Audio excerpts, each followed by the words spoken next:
आइए शुरू करते हैं भगवान राम की कथा। भगवान श्री राम का जीवन परिचय। त्रेता युग में जन्मे भगवान श्री राम अयोध्या के महाराज दशरथ के सबसे बड़े पुत्र थे। लक्ष्मण, भरत, शत्रुघ्न राम के भाई थे। भगवान राम की माँ कौशल्या थी और शेष सुमित्रा और कैकेयी के पुत्र थे। भगवान राम का विवाह मिथिला नरेश राजा। भगवान राम भगवान विष्णु जी के 7वें अवतार थे, जिनका जन्म त्रेता युग में अयोध्या के राजा दशरथ और रानी कौशल्या के घर हुआ था। श्री राम इक्ष्वाकु वंश से संबंधित है, जिसे राजा इक्ष्वाकु, जो भगवान सूर्य के पुत्र थे, उनके द्वारा स्थापित किया गया था।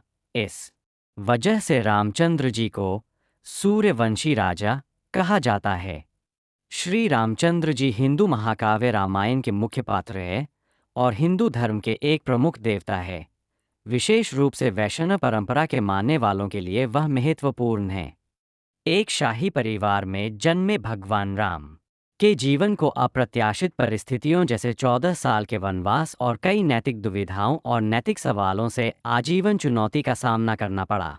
श्री राम जी के रूप में विष्णु जी का मानव अवतार हुआ और उन्होंने जो कष्टों का सामना किया, उससे साबित होता है कि सतोगुण विष्णु जन्म और मृत्यु के चक्र में है, वह शाश्वत नहीं है।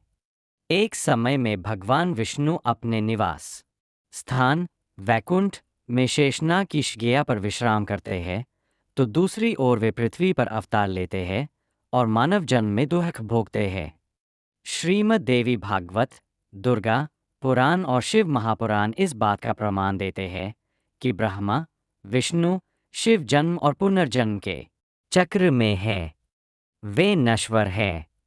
उपर्युक्त को ध्यान में रखते हुए पवित्र शास्त्रों का गहन अध्ययन किया गया है, जिससे यह साबित होता है कि अयोध्या के भगवान राम नहीं, बल्कि आदि राम जो अमरलोक सतलोक में रहते हैं, की भक्ति की जानी चाहिए, जिनके बारे में भक्त आज तक अनभिज्ञ है।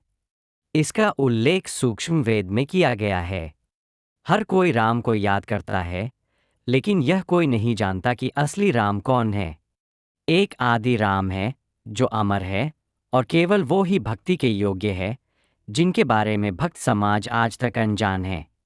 सूक्ष्म वेद में वाणी है, एक राम दशरथ का बेटा, एक राम घट घट में बैठा, एक राम का सकल पसारा, एक राम दुनिया से न्यारा। वह परम अक्षर पुरुष है जो पृथ्वी पर एक तत्वदर्शी संत के रूप में अवतार लेता है।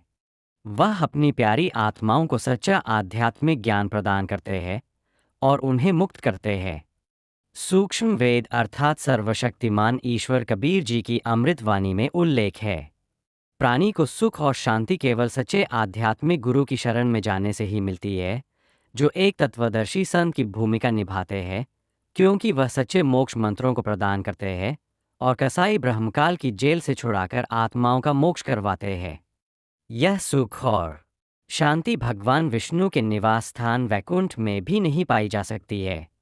सच्चा आध्यात्मिक ज्ञान होने के कारण पूरी दुनिया भगवान राम उर्फ भगवान विष्णु की ही पूजा करती है, जो आत्माओं को जन्म और पुनर्जन्म के दुष्चक्र से मुक्त नहीं कर सकते, क्योंकि वे स्वयं ब्रह्मकाल के जाल में फंसे हुए हैं।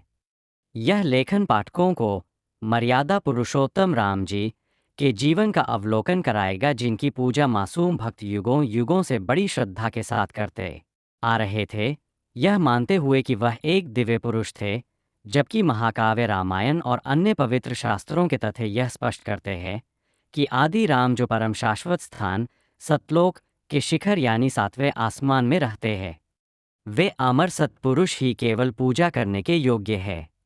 वह सर्वव्यापी और सर्वज्ञ है। इसका उल्लेख सूक्ष्म वेद में किया गया है। तब हनुमान जी ने माना कि श्री राम नहीं बल्कि आदि राम ही भक्ति के योग्य है। श्री राम और सीता जी की मृत्यु कैसे हुई? सीता जी के अयोध्या छोड़ने के बाद उन्होंने ऋषि वाल्मीकि जी के आश्रम में शरण ली, जहां उन्होंने लव नामक एक पुत्र को जन्म दिया। एक बार सीता जी अपने पुत्र लव के साथ किसी काम के लिए आश्रम से बाहर गई थीं, लेकिन ऋषि वाल्मीकि इस बात से अनभिज्ञ थे।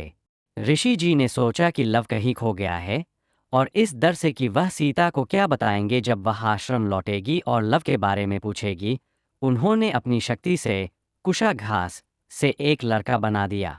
इस तरह लव और कुश राम और सीता के दो पुत्र बन गए, लेकिन श्री राम इस बात से पूरी तरह से अनभिज्ञ थे। एक बार श्री रामचंद्र जी ने अपने वर्चस्व को साबित करने के लिए अश्वमेध यज्ञ का आयोजन किया। उनके पुत्रों लव और कुश ने यज्ञ के उस घोड़े को बांध दिया और श्री राम को युद्ध के लिए ललकारा। श्री राम अनभिज्ञ थे कि लव और कुश उनके पुत्र हैं। श्री राम और लवकुश का युद्ध हुआ और श्री राम को अपने ही बेटों के हाथों हार का सामना करना पड़ा। जब सीता को यह पता चला तो वह बहुत दुखी हो गईं और उन्होंने श्री राम को देखने से भी इनकार कर दिया। दुख में सीता जी ने पृथ्वी में प्रवेश किया और अपना जीवन समाप्त कर लिया। इस पश्चाताप में श्री राम ने अयोध्या के पास सरयू नदी में जल समाधि लेकर अपना जीवन समाप्त किया। श्री राम और सीता जी दोनों ने दयनीय जिंदगी बिताई और दोनों की मृत्यु भी बेहद दर्दनाक थी। टिप्पणी: इस प्रकार ऋषि नारद का श्राप सत्य हुआ। विष्णु जी ने श्री राम रूप में अपने 7वें अवतार में अत्यंत दुखी जीवन व्यतीत किया। राजा बाली ने द्वापर युग में श्री राम जी से बदला क्यों लिया? नारद मुनि जी के श्राप के कारण विष्णु जी को श्री राम रूप में त्रेता युग में पूरा जीवन संघर्ष में बिताना पड़ा। यह ब्रह्मा काल का जाल है जिसे समझने की आवश्यकता है। भगवान विष्णु ने द्वापर युग में श्री कृष्ण के रूप में जन्म लिया और बाली की आत्मा ने भी जन्म लिया। वह उस समय एक शिकारी था जिसने श्री कृष्ण के चरणों के पद्म को गलती से एक हिरण की आंख मान लिया और श्री कृष्ण के पैर में विषाक्त तीर मार दिया, जिससे कृष्ण जी की मृत्यु हो गई थी। इस तरह ब्रह्मकाल द्वारा रचित प्रतिशोध पूरा हुआ। यह प्रक्रिया ब्रह्मकाल के क्षेत्र में प्रत्येक आत्मा की तब तक जारी रहती है जब तक कि आत्मा आदि राम की शरण में नहीं आती है और सत्य साधना करके पूर्ण मोक्ष प्राप्त नहीं होता है। इसलिए मानव जीवन के लक्ष्य को अर्थात मोक्ष प्राप्त करने के लिए जीवन में गुरु धारण करना और सत्य साधना करना अति आवश्यक है। लूट सको तो लूट लो राम नाम की लूट, पीछे फिर पछताओगे प्राण जाएंगे छूट। इससे पहले कि देर हो जाए सच्चे संत की शरण ग्रहण करनी चाहिए, उनसे नाम दीक्षा लेनी चाहिए, आदि राम के सच्चे मंत्रों का जाप करना चाहिए जिससे जीव को मोक्ष प्राप्त हो। टिप्पणी: इससे यह भी साबित होता है कि ब्रह्मा, विष्णु, शिव तीनों शैतान ब्रह्मकाल के जाल से मुक्त नहीं है जो उनके पिता है। सभी नश्वर है, केवल आदि राम ही अजर अमर है। वह ज्योति निरंजन ब्रह्मकाल और परब्रह्म से श्रेष्ठ है। उनका नाम कबीर देव है। राम सेतु का निर्माण किसने किया था? भगवान राम या आदि राम ने। हनुमान एक भक्त आत्मा थे।